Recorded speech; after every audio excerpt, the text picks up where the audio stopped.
2000 సంవత్సరాల క్రితం దేవుడు రాయించిన ఉన్నతమైన మన శరీర సంబంధమైన మాటలండి, అవయవాల గురించి. మీ అవయవాలను నీతి సాధనాలుగా పాపమునకు అప్పగింపకుడి. అప్పగించకండి. చేతులున్నాయని కత్తితో పొడి చేస్తావా? చేతులున్నాయని విషం కలుపుతావా? చేతులున్నాయని గొడ్డలతో చంపుతావా? కాళ్ళున్నాయని దారి కాస్తావా? పరిగెడతావా చంపటానికి? మీ అవయవాలను దుర్నీతి సాధనాలుగా ఉపయోగించకండి. మీ అవయవములను నీతి సాధనాలుగా నీతిమంతుడు అని చెప్పాడు చూసారా? నీతిమంతుడు వర్ధిల్లుతాడు అన్నాడు చూసారా? నీతిమంతుని గుడారం బలపరచబడుతుందని చెప్పారు చూసారా?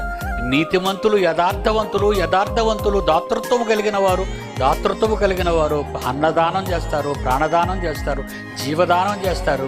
చివరకు అవయవదానం కూడా చేయటానికి నా పిల్లలు చివరి ఘట్టానికి వచ్చారు.